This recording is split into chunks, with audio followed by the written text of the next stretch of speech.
Next topic was, I put this on, there wasn't actually many comments, but there were 2 comments, well, 1 comment and 1 reply to that comment that I thought was quite interesting, that I want to kind of discuss that. But this was our 2nd episode, and this had almost 3,000 views, which is great. Like, so proud. I know you watch YouTube channels that have 1 million views on a video, but I'm excited about my 3,000. Like that, I think that's awesome. That 3,000 people have thought it's worthy to watch our stuff.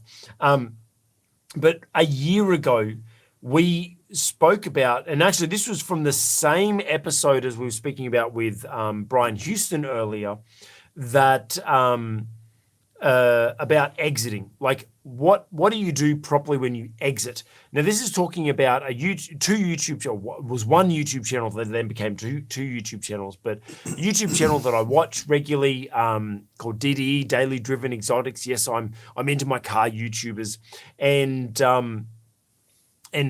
he was partnered with a drift racer called drifting racing car driver called Dean Kearney, and they kind of, DDE were running their channel. Dean came in and they did some partnership stuff together, and then all of a sudden they split, and there wasn't any comments on like what happened, and no one spoke about it or whatever. And maybe a month or so later, then they both kind of spoke on their own channels of like, yeah, everything's fine, and that was it. Like, that's all they said. And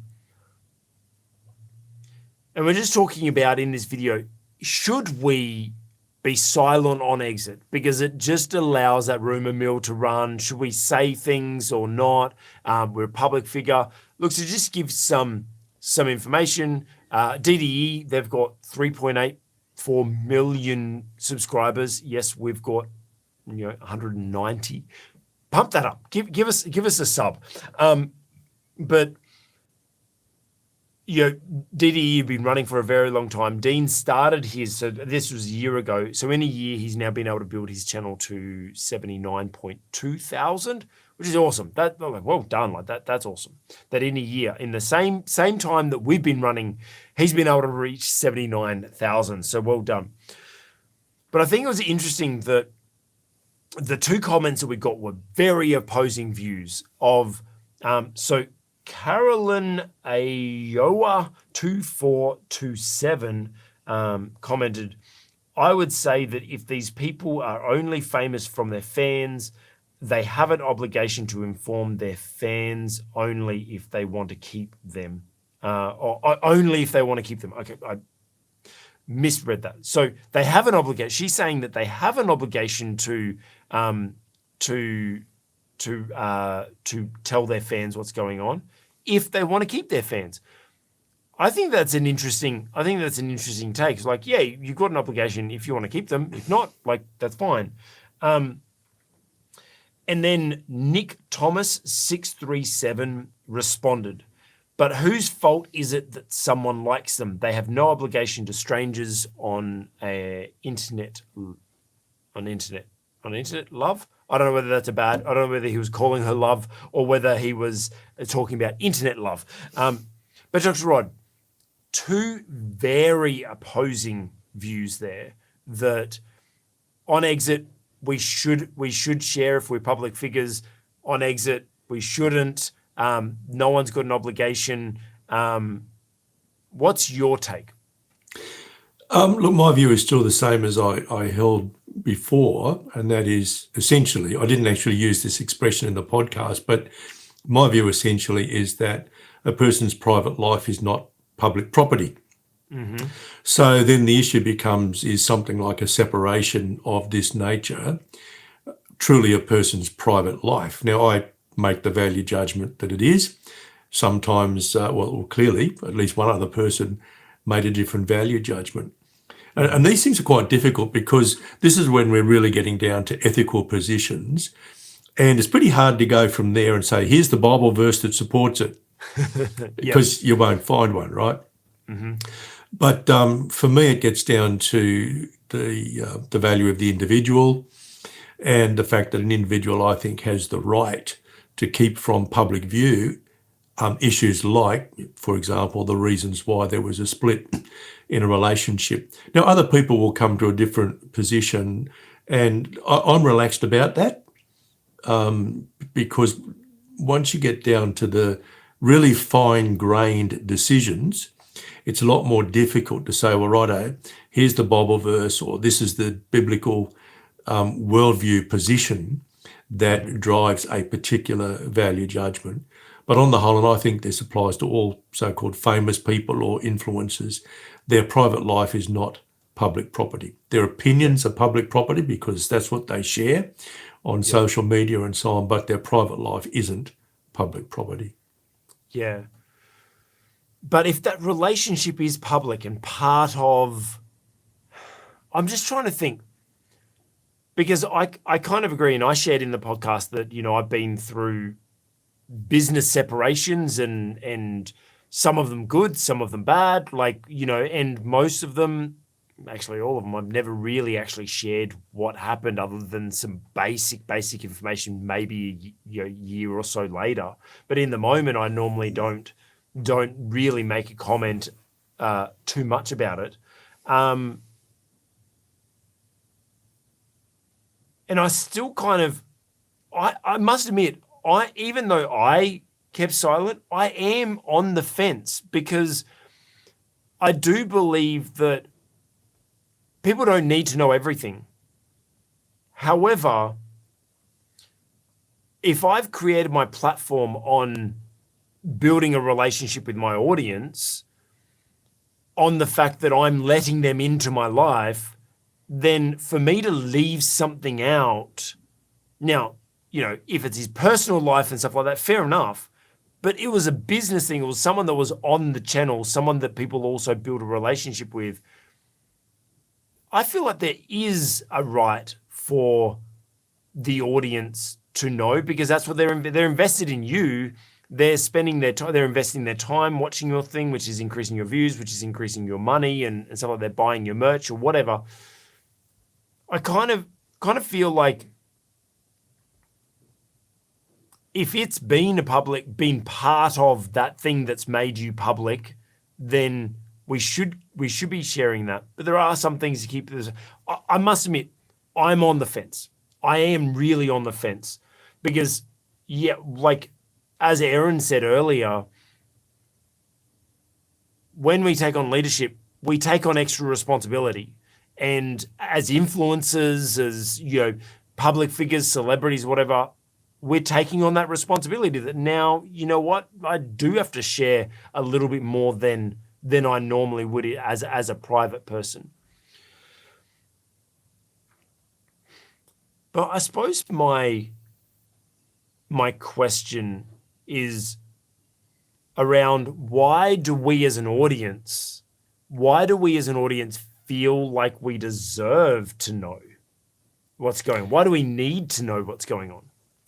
Look, I think even in an online environment, we feel we have a relationship with people. I certainly do. There are podcasters I listen to pretty regularly, virtually daily in some cases.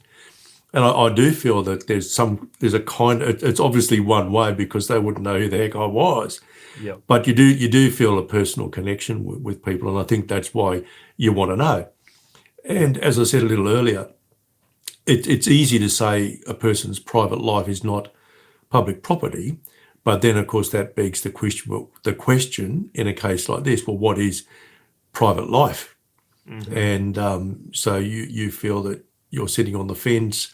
I feel that I don't need or even want to know the reasons. I'm quite happy to go along with the fact that something happened. I don't need to know the whys and the wherefores behind it. Yep. But other people want to know, and this is one of those grey areas, as Aaron was saying a little earlier in the podcast today. It's not really black and white, and I'm relaxed if someone has a different perspective to what I have. So I'm trying to think about, why do I want to know? And I think that there's a couple of reasons. Now, first one, I think there's a selfish reason of like, I'm invested in this person and I want to know about their life and I want to know what happened. And it's just as general interest, as like a bit of a selfish, like, hey, I'm invested in the journey of this person and I kind of want to know what's going on.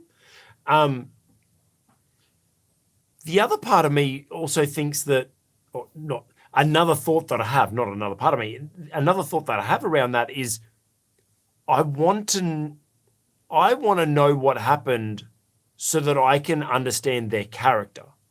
Because I'm following this person and I feel like I know them.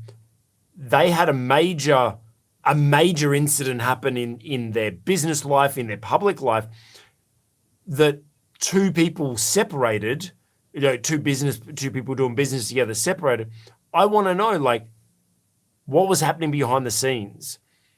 What is their true character like that caused them to separate?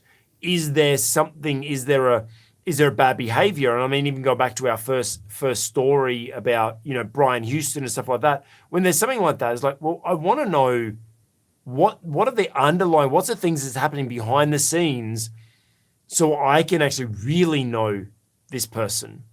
Is that wrong to want to be able to understand what a person's true character is? Look, I don't think I'd say that you're wrong, but I've got a different perspective to you, so I don't seek that information.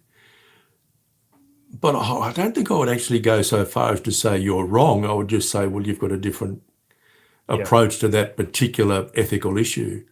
I suppose I don't have the same intensity of feeling about this issue as I might about some other issues, put it that way. Yeah, I'm just using this as a metaphor, obviously.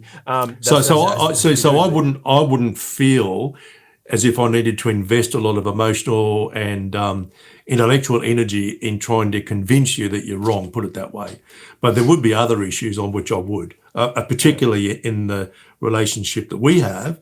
I'm your pastor, and your mentor, and I'm a director on your board. So I've got all these hats. There would definitely be some issues over which I would want to convince you that you were either right or wrong. But something like this, no, because I don't hold my view with a high intensity. And in any case, the consequences of you and I having a different view, they're just not large enough to have any consequence, you see. Yeah. Yeah. So now looking back a year later, keep it to yourself? I'm happy with that. But see, I grew up in a family where we were told to mind our own business. And often I'd say to my dad, what are you doing that for, Dad? And he'd say, oh, I'm just going to see a man about a dog. So, I mean, I sort of grew up in a family environment too. It was you mind your business and I'll mind mine. Yeah. Mm-hmm. Fair enough. Well done to Dean for recovering from that and building his own channel and building that up now and whatever happened between them. Well done. Well done. Hey, you've just watched an excerpt from the On the Cube Leadership podcast. If you liked it, give it a thumbs up. If it challenged your leadership or inspired you in some way, put a comment below. And if you want to watch the full episode or more content like this, check out our channel. And hey, consider subscribing while you're there.